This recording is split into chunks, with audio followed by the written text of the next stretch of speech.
Exército ucraniano reclama progressos a sul num lento avanço com o objetivo de dividir as linhas russas entre as zonas ocupadas e a Crimeia anexada. Chuvas fortes voltam a atingir a Áustria e a Eslovénia, com vastas zonas inundadas e fortes perturbações. Pelo menos 5 pessoas morreram e mais de 50 foram salvas de 2 naufrágios no mar Egeu, pelo menos um deles em águas da Turquia.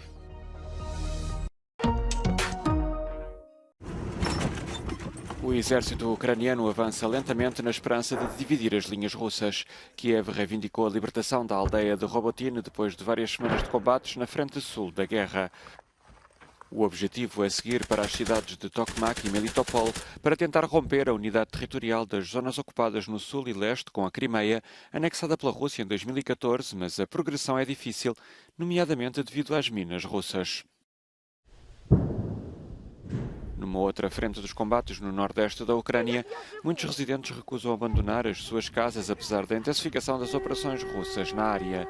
O exército ucraniano afirma que Moscou enviou 45 mil soldados para o setor de Kupiansk e poderá intensificar os combates para tentar forçar Kiev a desviar os eixos de avanço no sul do país. Numa entrevista televisiva, o presidente ucraniano exprimiu a esperança de que o país possa organizar eleições no próximo ano, mesmo se a guerra continua ainda sem fim à vista. Do lado russo, Moscou afirma ter contrariado ataques com drones ucranianos contra a Crimeia anexada e a região fronteiriça de Belgorod.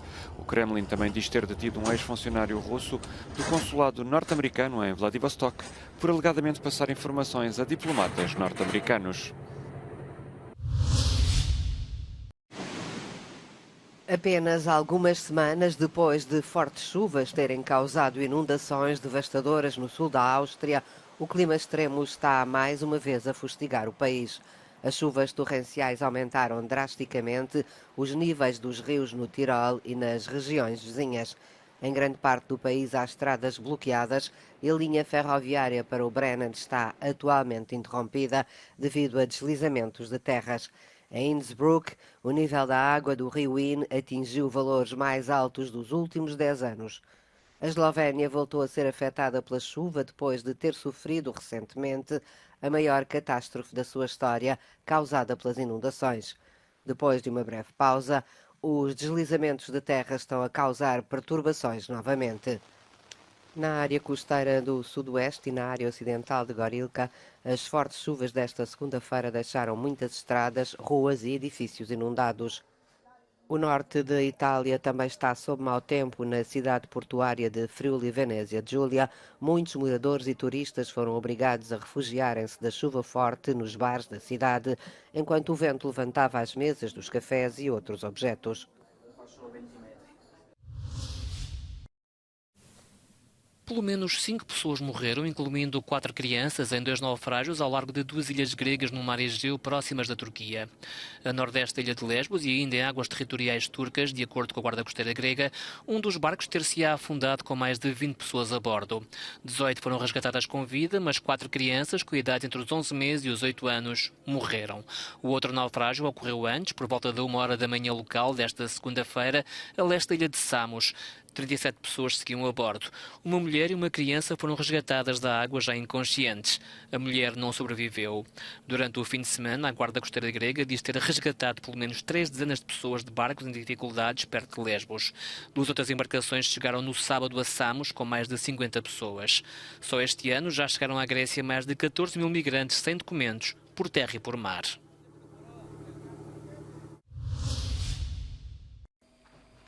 A crise energética na União Europeia parece ter chegado ao fim um ano após uma escalada recorde dos preços. Deixaram de chegar aos consumidores faturas com valores que eram o dobro ou mesmo o triplo do habitual. O preço do gás, crucial para o preço da eletricidade na maioria dos países, regressou ao nível que estava antes da guerra na Ucrânia, que eclatou há 18 meses. The volatility, is always in the order of 5, 10, 20% fluctuation. Is nothing as dramatic as we have seen and we are used to now see on the market. We need to remember that the fundamentals are also pretty encouraging when it comes, for example, with the gas storage. Gas storage in Europe is now full by more than 90%, and the demand for gas in Europe remains reduced in the order of 20% vis-à-vis the pre-crisis level. Há um ano, o preço do gás atingia o seu máximo histórico de 300 euros por megawatt. O armazenamento era de 79% das necessidades da União. Atualmente, o preço está nos 34 euros por megawatt e o armazenamento de gás é de 92%. Os apoios estatais extraordinários para famílias e empresas deverão chegar ao fim. So while last year governments have jumped into this field by subsidizing energy bills for all, it is now very important not to do that anymore because we are not in the middle of a crisis, but to be very selective and provide targeted support to the most vulnerable in society.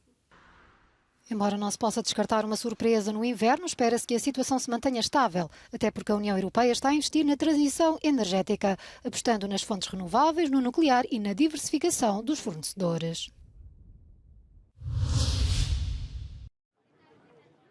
A União Europeia deve estar preparada para o alargamento até 2030, defendeu o Presidente do Conselho Europeu, órgão que reúne os chefes de Estado e Governo do Bloco. Charles Michel partilhou esta visão segunda-feira durante uma conferência em Bled, na Eslovénia, e refletiu sobre a mudança geopolítica que se seguiu à invasão da Ucrânia pela Rússia. Enlargement is no longer a dream.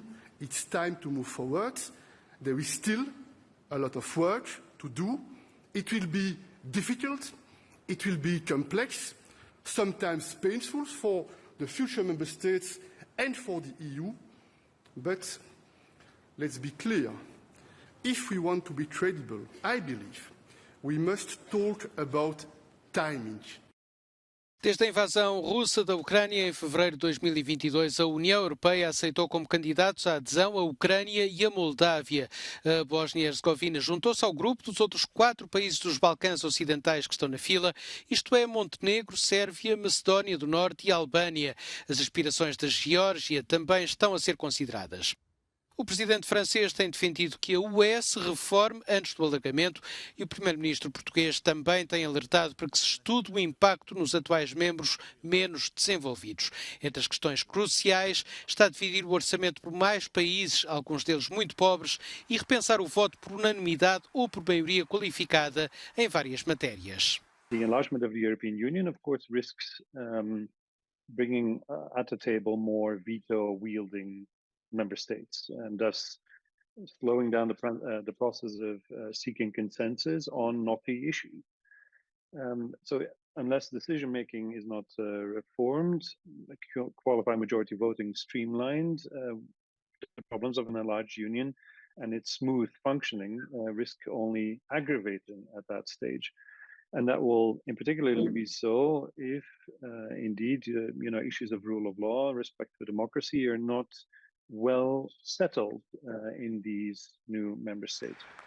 A Comissão Europeia deverá apresentar as recomendações sobre esta questão no outono e até ao final do ano deverá ser tomada uma posição pelo Conselho Europeu.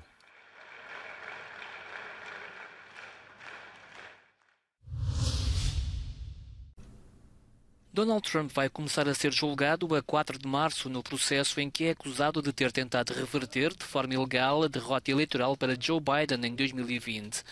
A juíza Tanya Chutkan, que lidera o processo em Washington, não aceitou a data de janeiro proposta pelos procuradores, mas também não cedeu à pretensão do ex-presidente dos Estados Unidos de apenas ser julgado em 2026.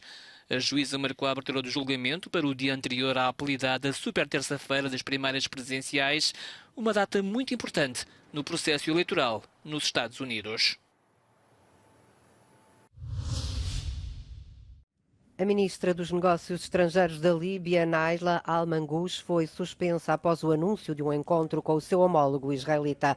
A notícia do encontro provocou manifestações de protesto em Trípoli e outras cidades líbias de cidadãos que recusam a normalização das relações com Israel. A crise foi desencadeada poucas horas antes pelo anúncio do ministro israelita dos Negócios Estrangeiros, Eli Cohen, de um encontro em Roma na semana passada com a sua homóloga líbia. Segundo o comunicado israelita, o encontro ocorreu sob os auspícios do ministro italiano dos Negócios Estrangeiros, Antonio Tajani. A Líbia tenta desvalorizar o encontro e diz que a ministra deixou clara a posição de Trípoli sobre a causa palestiniana. Está resolvido, mas os efeitos continuam a agravar-se nos aeroportos de onde se viaja para o Reino Unido, incluindo, claro, Portugal. Um problema no sistema de controle de tráfego aéreo no Reino Unido provocou caos por toda a Europa num dos dias de maior movimento aéreo do ano, com o fim das férias de verão para muitos britânicos. O problema foi resolvido passadas poucas horas, mas o caos estava instalado com milhares de aviões já nas pistas, mas sem ordem para descolar rumo ao Reino Unido e a afetar voos para outros destinos. Em Portugal, dezenas de voos estão a ser afetados.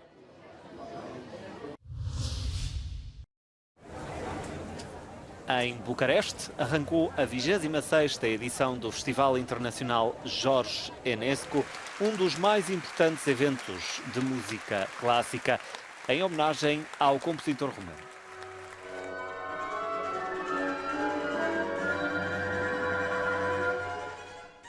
A capital romena encheu-se de gente para assistir aos espetáculos de mais de 3.500 artistas que vão pisar diferentes palcos. Ao longo de 29 dias, haverá 90 concertos realizados por 51 orquestras de 16 países, 150 solistas e mais de 60 maestros. Participam no evento mais importante que a Roménia oferece ao mundo, este ano dedicado ao tema Generosidade através da música.